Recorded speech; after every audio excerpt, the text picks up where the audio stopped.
Доста време бяхме ходили. Идва и от време на време само. Да. Знаем, за какво става въпрос. Bon. Cela fait 10 ans que des amis anthropologues comme moi m'en avaient parlé, au détour d'une conversation, lors d'un repas, chez Красси. C'était à Plovdiv, je m'en souviens bien. Comment ça? Tu ne connais pas Radio Точка? Как не познаваш това? Et j'avais répondu que non, je ne connaissais pas. Là, il m'explique. C'était une radio que l'on trouvait dans les maisons, dans les villages, et qui diffusait toutes sortes de programmes, d'informations. À telle heure, à tel endroit, il y aura une insémination du bétail. Tel jour, tout le village se rendra sur la place centrale pour la visite du secrétaire régional du parti. Les pronostics météo, les événements inhabituels, un concert de musique traditionnelle. C'était tout ça, Radio Точка. C'était de partout. Depuis, je n'arrêtais pas d'y penser. Je m'étais construit tout un imaginaire de ces radios. Je les voyais comme une sorte de flux sonore continu, et je me prenais à penser que je tenais là un vrai sujet anthropologique. Quelque chose de fort et d'original. Un sujet qui parlerait tout autant du contrôle idéologique que de la vie quotidienne sous le communisme. Et c'est comme ça que j'ai décidé de partir à la poursuite de Radio Точка.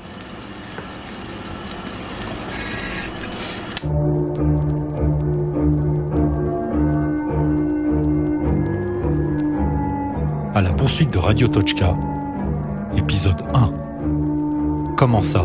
Tu ne connais pas Radio Точка?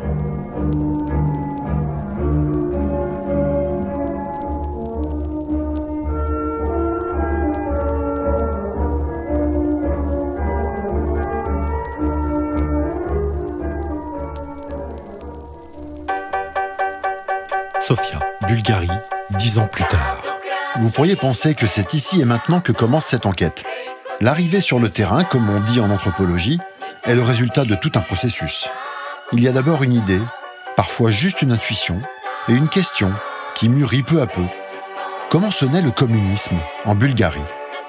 Je voulais non seulement comprendre, mais entendre, travailler sur, avec et par le son.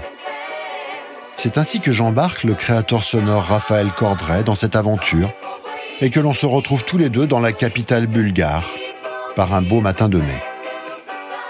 Première étape, le musée de la radio, bien sûr.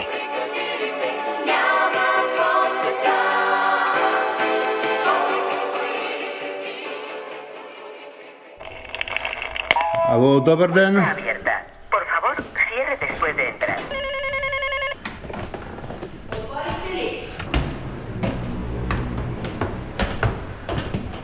Добър ден, госпожа. Добър ден, господин. Господин Миленков, добър ден. Здравейте. Ако се спомните, питах. Ce petit musée qui occupe le dernier étage de la faculté de journalisme, c'est le bébé d'Antoaneta Radoslavova et de Zakhari Milenkov, tous les deux retraités de la BNR, la radio nationale bulgare. Autant dire que l'histoire de la radio, ça les connaît. Antoaneta était rédactrice musicale et elle a écrit plusieurs ouvrages sur le sujet. Zakhari, ancien ingénieur du son, s'est pour sa part longtemps occupé du Zlatnia Fond, le fonds en or, le fleuron des archives sonores de la BNR. J'entre dans une grande pièce lumineuse. Mes hôtes me font découvrir la collection qu'ils ont constituée. Des magnétophones à bande, un synthétiseur vintage, de gros amplis empilés sur des étagères, un parc de micros et bien sûr des radios de tous âges et de toute provenance. Au mur, des diplômes, des documents officiels, des photos prises dans des studios ou lors de cérémonies. Il y a même une image en noir et blanc de la jeune femme qui frappait avec beaucoup de concentration le petit gong servant à donner l'heure. Mais quand je demande quelle était la place de Radio Точка dans cette grande histoire de la radio, je tombe de haut. C'était juste un haut-parleur, me dit Zakhari, avant de se lancer dans des recherches sur son ordinateur. S'affichent alors sur l'écran des photos en noir et blanc, sur lesquelles on voit des hommes juchés sur des poteaux ou s'activant autour d'imposants équipements radiophoniques dans de toutes petites pièces. Une précision.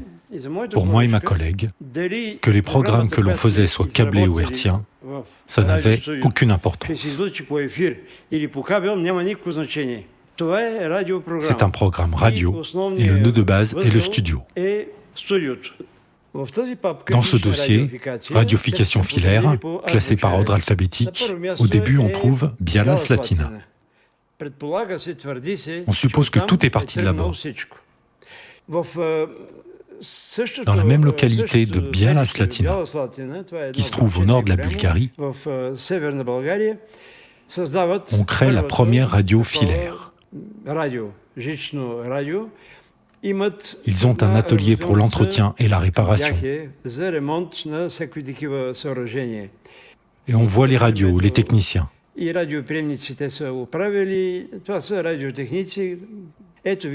Ça, c'est le poste de travail de celui qui fait les programmes. Les amplificateurs, le gramophone, le micro, l'horloge.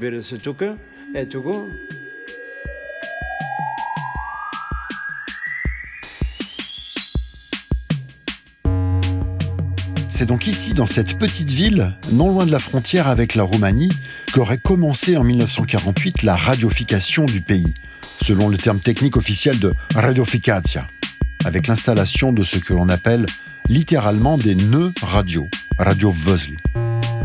En fait, des petits studios reliés par câble aux récepteurs de la localité. Autant de termes sibyllins que j'aurai souvent l'occasion de recroiser. Et j'apprendrai ultérieurement que le choix de cette commune, Biala Slatina, ne doit en fait rien au hasard. C'est le lieu de naissance de la première femme ministre des Postes, Télégraphes et Téléphones, Dzola Dragoicheva.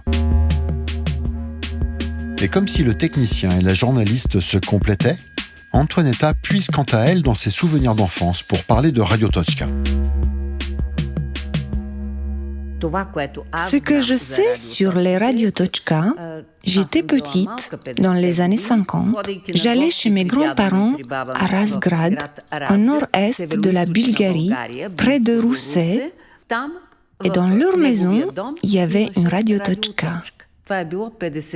C'était dans les années 50, donc on peut dire sans se tromper qu'à cette époque, la couverture radio des villes en Bulgarie avait été effectuée à un rythme extrêmement rapide. Ces radios étaient bon marché, elles n'étaient pas chères comme les radios et étaient accessibles à tous. Dans chaque maison, il y avait une radio Točka. Les programmes étaient nationaux avec une petite tranche de 30 ou 60 minutes pour la population locale. Ça veut dire que si vous êtes à Kustendil, une ville du sud, ils vont parler seulement des problèmes de Kustendil et des environs.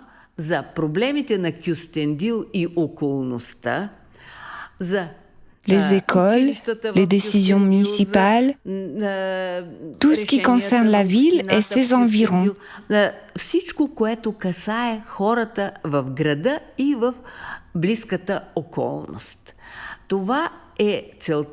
C'est le but de ces radiovăzili, comme on les appelle, qui diffusent les nouvelles de la localité respective à la population locale.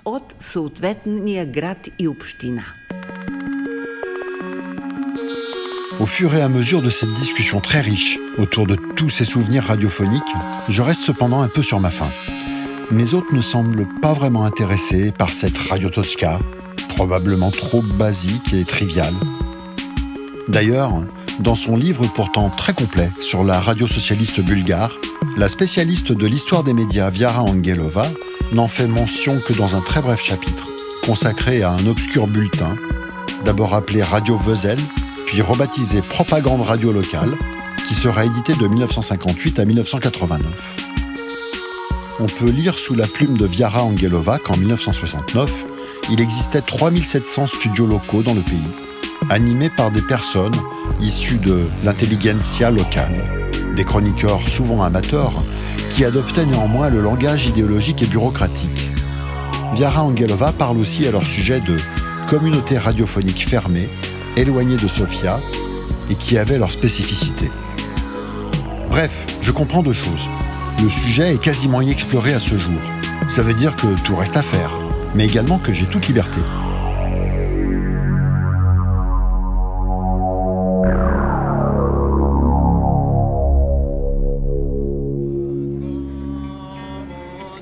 Plovdiv. 20 mai 2022, 10h du matin. Alors par où je commence pour trouver cette radio Toczka? Les brocanteurs peut-être? Il faut que je demande.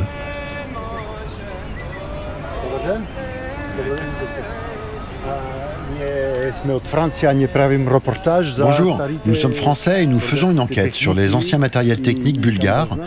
Et je voudrais savoir où est-ce que je peux trouver des radios Toczki et qu'est-ce que c'était? Et où ça se trouve? Et comment ça se trouve cette radio Toczka? Vous savez ce que c'est, radio Toczka? Non. Bon, visiblement, elle ne sait pas. Un peu étrange, vu son âge. Je vais tenter ma chance avec les jeunes là-bas.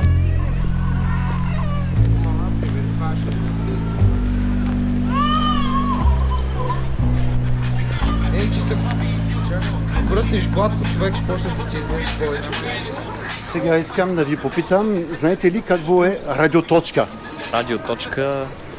Un endroit qui diffuse un signal radio? Je suis pas sûr à 100%. Vous me prenez au dépourvu là, je vais pas vous mentir. Ah, votre réponse est intéressante. À l'époque du communisme, c'était des petits récepteurs radio. Ah, maintenant je comprends. Ces radios qui diffusent seulement un programme. On ne peut pas changer, même je ne sais pas si on peut les arrêter. Et on écoute toute la propagande. Intéressant ce jeune homme. Au début, il ne savait pas. Puis la manière dont ça lui est revenu, qu'il avait lu un roman de Georgi Gospodinov à ce sujet. Il y a quelque chose autour de la mémoire intergénérationnelle et de l'imaginaire. Allez, аз ви оставям. Чао. Беше ми драго. Ciao, Legden. Ok. Peut-être aller faire un tour vite dans le parc là. Je vais te montrer, c'est une autre ambiance encore.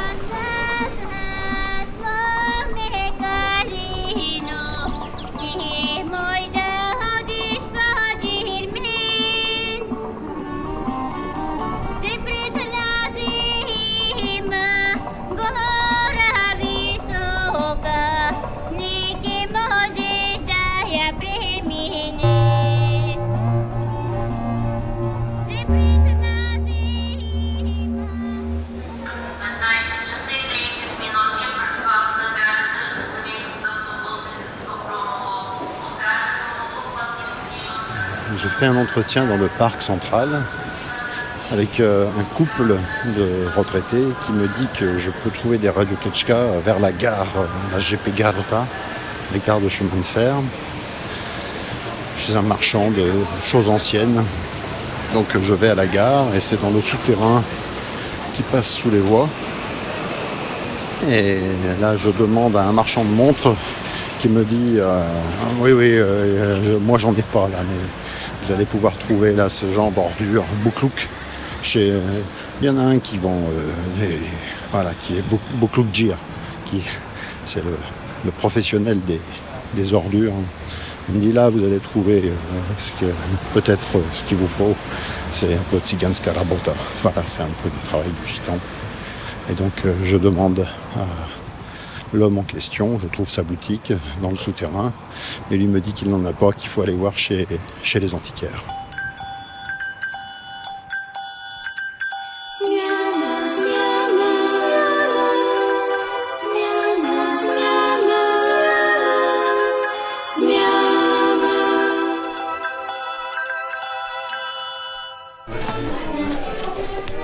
Ah, la vieille ville de Plovdiv.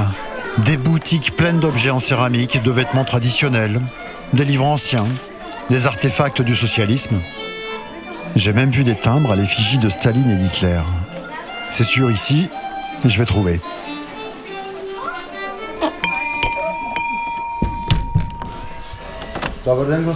Bonjour madame. Je voulais vous demander si je peux trouver quelque chose d'un peu particulier qui s'appelle Radio Toczka. Radio Toczka. On n'en a pas, je regrette. Vous savez ce que c'est? Oui, bien sûr. C'était quoi? Radio Toczka, c'était une radio posée sur le mur et il y avait des émissions à certaines heures. Et c'était en plastique ou en bakélite. Je m'en rappelle de l'enfance. Nous, personnellement, on n'en a jamais eu dans notre magasin d'antiquités. On avait beaucoup de radios différentes, mais pas de radio Toczki. C'était un petit appareil gros comme ça, posé au mur. Mais dans votre famille, vous aviez une radio Toczka? Il y en avait dans chaque maison et elle diffusait seulement un programme national. On n'avait pas le droit de changer la station. C'était seulement ce que proposait la radio nationale. Un canal. Elle était où, la radio Toczka? Dans la cuisine. Dans la cuisine. Sur le mur, au-dessus de la porte. C'est là qu'était la radio Toczka. Vous aviez le droit de la toucher? Non, il n'y avait pas besoin, il n'y avait qu'un seul canal. Le matin, il y avait des émissions pour les enfants de 7h à 8h, puis les nouvelles, de la musique traditionnelle bulgare, seulement de la musique bulgare. Et de quels sons vous vous souvenez de cette période? À 7h, il y avait une émission qui commençait par le chant du coq. Très fort. Et je me réveillais avec ce coq qui criait dans la radio Toczka. Il y avait des mélodies dont je me souviens. Obligatoirement, chaque jour, on entendait le niveau du Danube. Ça fait tellement longtemps. C'était il y a combien de temps? 30, 35 ans, peut-être j'avais 6, 7 ans. Jusque dans les années 90, il y avait la Toczka. Après, il n'y avait plus besoin parce qu'il y avait beaucoup de télévision. Maintenant, plus personne ne l'écoute. Par hasard, vous savez où est votre radio Toczka maintenant, la vôtre? Vraisemblablement, elle est quelque part dans la maison au village. Elle a dû rester au mur. Personne n'y fait attention. Elle est sûrement là-bas, personne ne l'a prise. S'il y a toujours la maison, il y a sûrement encore la radio à l'intérieur. Jamais personne ne m'a demandé une radio Toczka. Добре, мерси. И аз благодаря. Лек ден и на вас. И на вас. Всичко добро. Всичко добро.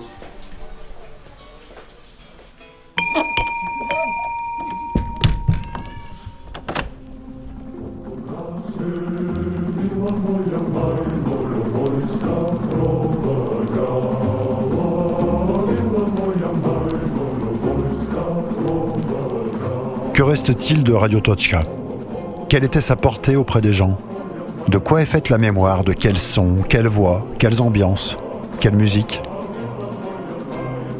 Je décide de commencer une enquête qui va m'emmener dans des villages, des maisons, des cuisines, d'anciennes coopératives, des studios de radio. Une enquête qui parlera d'un élément aussi sensible qu'évanescent, le paysage sonore. Et je crois que je connais la personne qui pourra m'aider.